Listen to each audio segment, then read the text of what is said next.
चटपटीत अशी street style Amritsar street style अशी पनीर भुर्जी तयार। भुर्जी करण्यासाठी इथे मी कढई गरम केली आहे आणि मी याच्यात बटर टाकणार आहे। भुर्जी ही बटरमध्येच बनवतात, त्याच्यातच ती छान लागते। ते स्ट्रीट फूड आहे एक प्रकारचं आणि बटर जळायला नको त्याच्यामुळे आपण त्याच्यात थोडं तेल टाकणार आहोत या पद्धतीने। मग बटर व्यवस्थित मेल्ट होऊ द्यायचं आणि मग कांदा परतून घ्यायचा।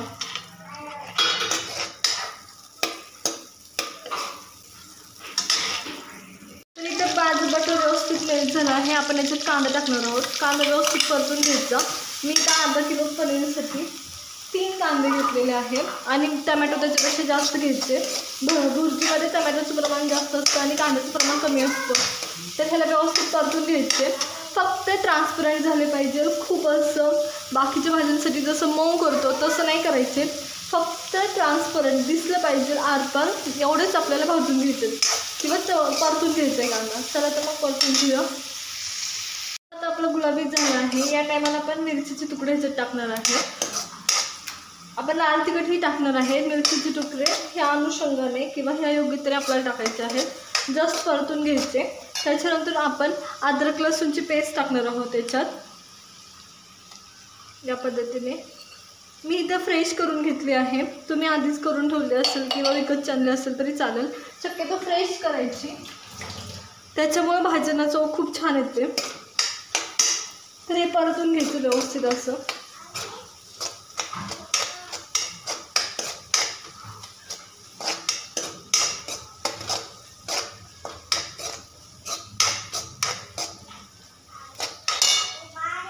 तर इथं माझं कांदा एकदम व्यवस्थित परतला गेला आहे, म्हणजे आपल्या अद्रक आणि लसूणची पेस्ट व्यवस्थित परतली गेलेली आहे।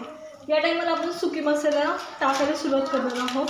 तर मी इथं लाल तिखट आपल्या चवीप्रमाणे 3च गोष्टी जातात मोजून पंजाबी खाण्यांमध्ये।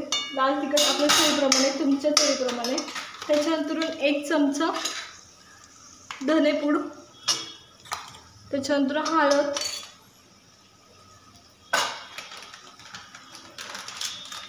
थोडीशी कलर येण्यापुरती आपल्या ह्या सगळ्या गोष्टी व्यवस्थित मिक्स करून घ्यायच्या आणि थोडीशी जिरा पावडर, थोडी अशी जिरा पावडर, ह्या सगळ्या गोष्टी व्यवस्थित परतून घ्यायच्या। लक्षात ठेवा पनीर आधीच मऊ असतं, त्याच्यामुळे ह्याला खूप मऊ सुद्धा नाही करायचं कांद्याला वगैरे। आता ह्या सगळ्या गोष्टी व्यवस्थित परतून झाल्यावर थोडंसं तिखट मी अजून ॲड करते। व्यवस्थित परतून झाल्यावर आपण ह्याच्यात टमॅटो ॲड करणार आहोत। टमॅटो व्यवस्थित परतून घ्यायचे या पद्धतीने। थोडंसं मीठ टाकायचं आहे टायमाला, म्हणजे व्यवस्थित शिजले जायचे। टमॅटोसुद्धा क्रंची लागले पाहिजे, त्याचं गाळगुट नाही झालं पाहिजे, खूप शिजले नाही गेले पाहिजे, कारण पनीर ऑलरेडी मऊ असणार आहे आपल्या इथं, त्याच्यामुळं प्रत्येक गोष्ट ही दाताखाली क्रंची लागली पाहिजे। इथं आपले टमॅटो व्यवस्थित फ्राय झालेले आहेत। तर या टायमाला काय करायचं, 1 चमचा बेसन ॲड करायचं। स्ट्रीट स्टाईलचे जे पदार्थ असतात त्याच्यात कमी पैशात जास्त क्वांटिटी देण्याची त्यांची एक म्हणजे टेंडन्सी असते, त्याच्यामुळं ते जर खूप पनीरच सगळं असेल तर त्यांना परवडणार नाही, म्हणून ते थोडंसं बेसन ॲड करतात आणि त्याच्यानंतर त्यावेळी चव पण खूप छान होते। तर मी हे बेसन पीठ थोडंसं तेलात परतून भाजून घेतलं आहे व्यवस्थित। जास्त तेल टाकून त्याचे असं एकदम पातळ पीठसुद्धा करू शकता। तर या टायमाला ॲड करायची ते, तर व्यवस्थित ॲड करायचे। आता ह्याने काय होतं की ह्याला एक संतपणा येतो भाजीला आणि टमॅटो वेगळं कांदा वेगळा असं होत नाही, त्याच्यामुळे हे व्यवस्थित ॲड करायचं। आता इथं आपण ग्रेव्हीवाली पनीर भुर्जी बनवणार आहे।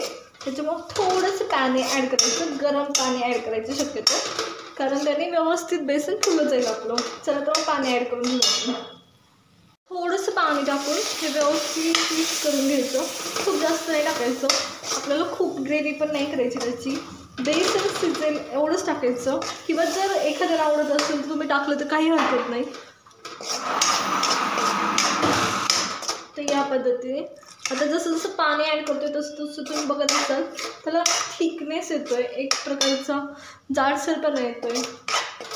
तर हे व्यवस्थित 1-2 ते 3 मिनिटं शिजून घ्यायचं। बेसन व्यवस्थित शिजलं की आपण ह्याच्यात गरम मसाला टाकणार आहोत।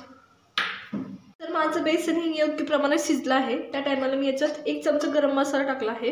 तुमच्या आवडीनुसार तुम्ही कमी जास्त करू शकता. या पद्धतीने सगळ्या गोष्टी व्यवस्थित मिक्स करून घ्यायच्या. एक वाफ काढायची सगळ्या गोष्टीची, नाही काढली तरी चालेल कारण पनीर भुर्जीमध्ये पनीर ऑलरेडी सॉफ्ट असतं. असं पण खूप छान लागते. आता 1-2 मिनटं व्यवस्थित शिजून घ्यायचं. शिजून म्हणण्यापेक्षा जस्ट एक अशी वाफ येऊ द्यायची, शिजवायचं नाही, नाहीतर मग टमॅटो आणि कांदा शिजला जाईल. मसाला व्यवस्थित परतला गेलेला आहे. तर आता जे काही मसाले आपल्याला जे काही मसाले शिजवायचे आहे किंवा जे काही मसाले परतायचे आहे ते पनीर टाकायच्या आधीच परतायचे. एकदा पनीर टाकलं ना तर फक्त 5 मिनटं, जास्तीत जास्त 7 मिनटं एवढा वेळेस पनीर ठेवायचं. पनीरच्या कोणत्या पण भाजीत शेवटी पनीर टाकायचं. त्याच्यामुळे काय होतं, पनीर तेल सोडत नाही.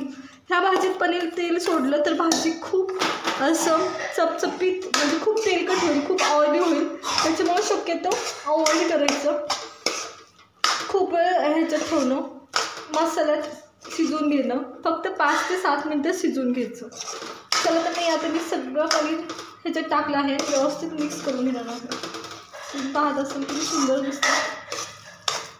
आता मी याला 5 ते 7 मिनटंच फक्त असं ठेवणार, व्यवस्थित मिक्स करून घेणार या पद्धतीने. जास्त नाही, 5 ते 7 मिनटं फक्त. मी पनीर इथं मॅश करून घेतलं होतं हाताने.